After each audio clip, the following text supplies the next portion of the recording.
Bien, estamos de vuelta con ustedes, agradecidos como siempre con quienes participan en nuestras redes sociales, @en contexto piso I, @Carlos Peñalosa, de la gestión local y de este, pudiéramos decir, año de lo que ha sido un proceso electoral, una renovación en 335 municipios y 22 entidades federales. Pasamos a un tema también importante para el ciudadano, cómo el ciudadano está percibiendo el país. Lo vamos a conversar con José Antonio Gil Yepes, socio director de Data Análisis, a quien siempre es un gusto que nos acompañe acá en estudio. Gracias.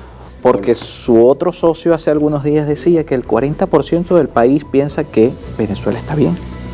Y por allí quisiéramos comenzar, esos números que está manejando Data Análisis, hablando de la economía para pasar a lo político, porque como lo hemos hablado en otras oportunidades con distintos invitados, hoy el ciudadano está pendiente de su día a día, está pendiente de su economía, está pendiente de poder resolver toda la materia de servicios públicos. Y este número es bien interesante, en un contexto... Este tema da para dos comentarios, ¿no?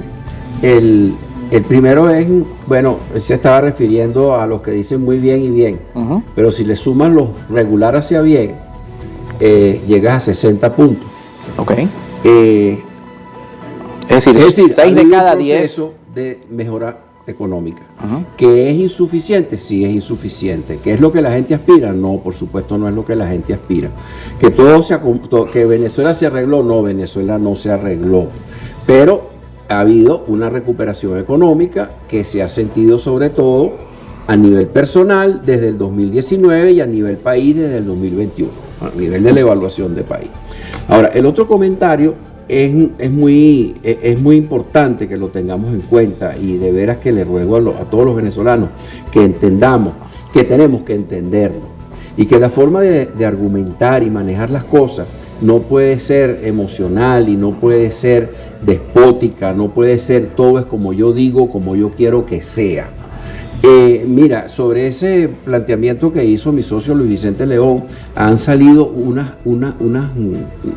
notas por el Twitter y espantosas, o sea, unas cosas que no vamos a nombrar en televisión. Eso no es manera de argumentar. Y la cifra que dio es modesta, porque resulta que si le suma el regular hacia ambiente llega a 60. Entonces, bueno, eso es como se piensa la gente.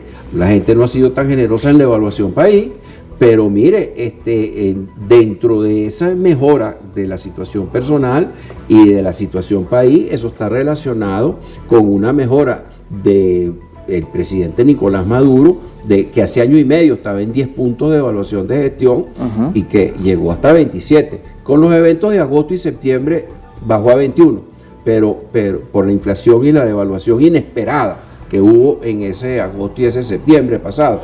Pero oye, subió hasta 27 puntos. Entonces tú tienes toda una serie de indicadores que te van en la misma dirección, y alguien de supuesta oposición que no es que no esté de acuerdo, es que no quiere estar de acuerdo, es que a su forma de ver la cosa o de plantearla no le interesa que salga ese tipo de información, porque él quiere llegar a la libertad por la ruina.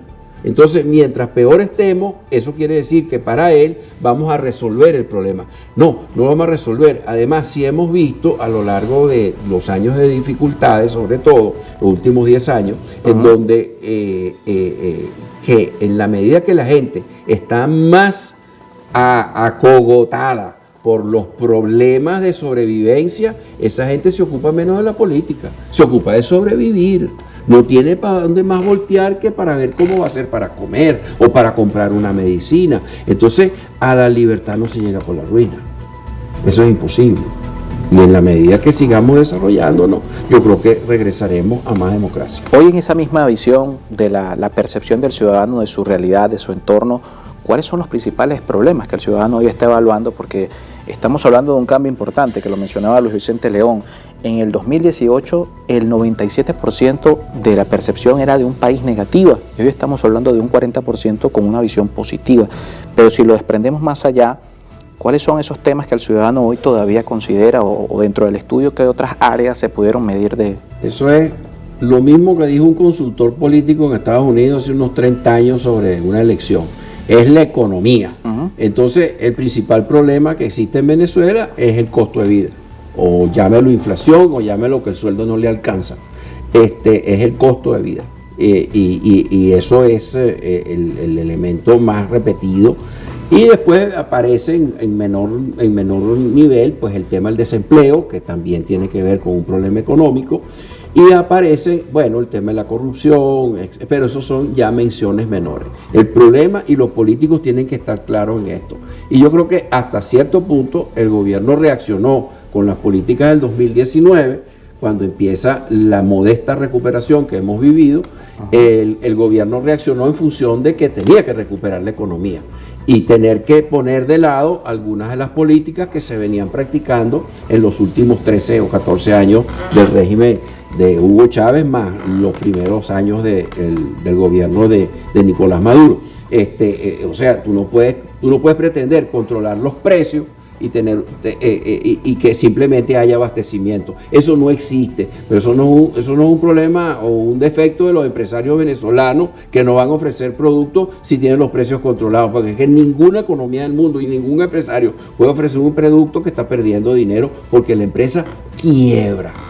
Los gobiernos no quiebran porque emiten dinero y hacen cabriolas y zapatetas, pero las empresas sí quiebran y no pueden simplemente funcionar con controles de precios, etcétera, etcétera. Entonces, bueno, el gobierno de Nicolás Maduro encontró a partir de fines de enero, principios de febrero de 2019, bueno, vamos a liberar los precios, vamos a liberar el cambio, vamos a permitir el uso de la divisa, redujeron los aranceles, quizás debían recuperar ahora ciertos aranceles, porque tú no puedes simplemente creer que vas a desarrollar la industria y la producción nacional sin aranceles. Bueno, eso se ha venido corrigiendo. Se ha venido revisando progresivamente. Se ha venido revisando progresivamente y está bien. Pero entonces con ese paquete ellos lanzaron una nueva política económica que ha producido unos resultados moderados. ¿Por qué son moderados o tan moderados? Porque junto con ese paquete hay políticas que son contradictorias con el estímulo, que desestimulan. La más importante es que no hay crédito. O sea, el caso del IGTF está reducido enormemente por el tema del encaje legal que se le impone a la banca. Y el otro es lo que tú acabas de mencionar, el tema del impuesto al IGTF, el impuesto a las transacciones en dólares. Chicos, si tú recuperaste parte de lo que has recuperado, en parte lo has hecho porque entró el dólar en juego y lo permitiste, ¿cómo lo vas a pechar? Sirvió ¿Cómo lo vas a castigar? como respaldo de valor. ¿Qué sentido tiene eso? No, es que vamos a rescatar el valor del bolívar. Bueno, perfecto, vamos a rescatar el valor del bolívar, pero los valores de las monedas en ningún país del mundo se rescatan dando discursos, ni emitiendo leyes, ni decretos, ni siendo patriotero. No, eso son posturas patrioteras. El valor de la moneda de cualquier país del mundo, bolívar incluido, se conquista y se rescata con trabajo, con inversión, con producción, productividad, apostarle a las mejores tecnologías, a los mejores servicios públicos que pasan por descentralización y libertades económicas y respeto a la propiedad. Nos toca hacer una pausa. Este último trimestre del año hay una preocupación respecto a la variación del tipo de cambio. Sí. Lo escribí hace algunos días en Twitter y queremos también profundizar un poco al respecto luego de la pausa, porque ese crecimiento que se ha venido hablando a lo largo de 2022, las proyecciones de organismos internacionales de que Venezuela podía crecer 10, 12 puntos porcentuales, hoy hay cierto temor respecto a lo que puede ser una desaceleración de la actividad económica por consecuencia de estos temas que estamos conversando y por supuesto las variaciones del tipo de cambio. José Antonio Gil Yepes está con nosotros, socio director de Data Análisis. Hacemos una pausa y al regreso la última parte de nuestro espacio.